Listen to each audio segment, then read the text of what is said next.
Hey guys, in today's video I'm going to talk about Resident Evil 7 Biohazard, my thoughts on the game, and a review on the platinum. This was my first ever Resident Evil game. It's taken a long time for me to finally play one, and it totally lived up to expectation. I really enjoyed this game. It was fun, scary, very tense, and it involved gameplay styles and mechanics that I really love in games. It's a first-person shooter survival horror game, but it's not a FPS in the sense of a Far Cry or a COD where you have lots of ammos and weapons at your disposal. Ammo and supplies are very limited, so you have to be very careful and strategic in how you approach enemies in terms of which weapon or combo weapons you use. A bit similar to The Last of Us. I really do love survival games where ammo and supplies are restricted and you have to choose what items you want to craft with the limited resources. It just adds another dimension to the game and makes you think more carefully on how you approach things. You don't need to play the previous games to understand the story. It's a self-contained story, and my lack of Resident Evil knowledge didn't hinder my enjoyment at all. I played the PS4 version as I had it from PS Plus, and one thing to flag is I did need to turn the brightness up on my TV just to make it a bit easier to see and probably to lessen the effects of the jump scares. So the story involves a dude going to a remote house to search for his wife who's been missing for 3 years. Once he gets there, all hell unfolds as he meets the Baker family and starts to make his way through the house and the grounds whilst figuring out what's happened to his wife. It's a really interesting story with some good jump scares, some very unique characters that you have to come up against, and overall the atmosphere is amazing. There's a real vibe to the game and the environments that you're dealing with, which I really love. So on to the platinum then, and this was platinum number 64 for me. I wasn't sure I was going to get it, but as the game progressed, I got better at it and started to understand the layout and the enemies a lot better. This game has 38 trophies, 22 bronze, 12 silver, and 3 gold. The game should take you about 20 to 25 hours. My platinum took me 20 hours. It's rated at 5 out of 10 on PSN profiles, and I would agree with that. You can do it in 2 playthroughs, but to me, I think it's best to do it in 3 playthroughs. So that includes playing the game on Madhouse, which is the hardest difficulty. There are 2 endings to get. There are 4 sets of collectibles. The playthroughs include playing the game on Madhouse, which is the hardest difficulty, performing a speed run, and then just playing the game as is, getting all the collectibles. All in all, there are 2 endings to get. There are 4 sets of collectibles to get. You can do 3 sets of them in your normal playthrough, and then there is 1 unique set of collectibles for the Madhouse difficulty. From what I researched and what I did myself in the game, there seems to be a very distinct platinum strategy suggested online.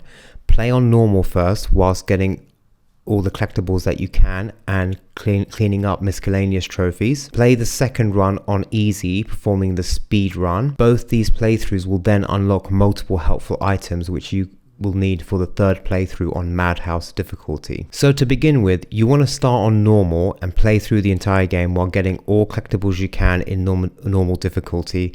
This is the files, the antique coins, and the Mr. Everywhere figures. You will want to choose ending 2 and then get all of the miscellaneous trophies, of which there are many, including performing certain acts during boss fights. For some of the miscellaneous trophies, it may not be obvious where you can earn them or to do what's required, so it is worth watching guides and videos to see where best to achieve these. By the end of this playthrough, you should earn 31 trophies. My first playthrough on normal took me 8.5 hours. The second playthrough is the speed run on easy difficulty.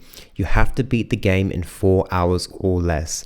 There are no collectibles required for this. With this playthrough, you are going for 4 trophies. The speedrun trophy, ending 1, which is shorter than ending 2, hence why we do it this way. And the other 2 trophies are for opening the item box 3 times or less, which is very cheeky by the way, as the story forces you to open it 3 times anyway, which means you cannot open it at all. Please be mindful of this. And the 4th trophy is for completing the game using 3 first aid meds or less. Now this sounds hard, but it's really okay on easy, as during the game you can find steroids which increase your overall health and heal you at the same time. Thanks to these, I actually got through this playthrough without using any first aid meds. This playthrough took me 2 hours and 46 minutes. On to the final playthrough and the most challenging part of this platinum, Madhouse difficulty, where you will earn your last 2 trophies for completing it and for collecting the antique coins, of which there are now new ones in different locations compared to the first playthrough. Now, I got to give a huge credit to the game, as Madhouse is very different to the other playthroughs.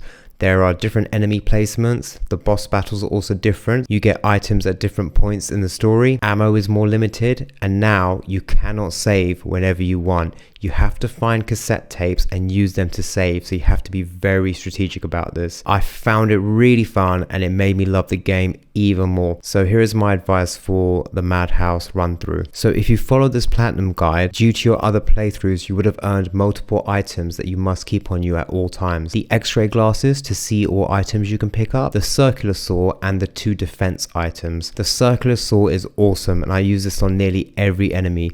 It saves you your gun ammo and is quicker than shooting enemies sometimes. You need to collect everything you can, and this will mean going back and forth to the safe rooms to drop things off at the item box very often. All in all, I must have spent an hour of my gameplay just doing this. It's very helpful as you will need the items and ammos for the boss fights. As you know the game now, you can decide when it's best to save. I would recommend before and after boss fights and before you are going into a difficult area like the basement, for example. For reference, I finished this Madhouse playthrough with 6 to 7 cassette tapes left over, so it's not as limited as you may think. You have to use block a lot more, and now that you have the defense items, your block will be a lot better and you won't really get too much damage. Throughout the game, there are cages with items in them that you can buy with your antique coins, and in this game you can buy 2 new items that are unique to Madhouse that improve your defense and attack. Make sure you buy these. For me, the hardest part of the Madhouse run was the Marguerite boss fight, which took me 5 attempts. One thing to note is sometimes you will just have to see what weapons work best for you with certain bosses and enemies and just choose what works for you compared to what others are doing perhaps on guides. You just got to pick which weapons you're good with. All in all, this playthrough took me 8 hours in total. So to conclude, a really fun game, an amazing platinum that I was really happy to get, and really happy to finally dip my toes in this amazing franchise. I ended up getting a copy of Resident Evil The Village on PS5, which I believe is a direct sequel to the story. I hope to play that very soon, and I've also got Resident Evil 2 Remake, and I look forward to the Resident Evil 4 remake coming out next year. These are definitely games that I want to get more into and hopefully try and platinum more of them. I could not recommend this game enough. It's really fun, very atmospheric, very tense, very scary. Regardless of the 3 playthroughs, the game is quite short, so it may sound kind of long or grindy, but it's not. It doesn't feel that way, and Madhouse is very refreshing. At times it feels like a different game, so I would definitely recommend this platinum. This is definitely one to get. I also made a short video on the boss fight with Mia right at the beginning of the game on Madhouse difficulty, so I'm going to add that as a link in the description below, which if you guys want to do this Madhouse run might be good to check out. Hope you enjoyed the video. If you did, please hit the like button. That would be most appreciated. Take care.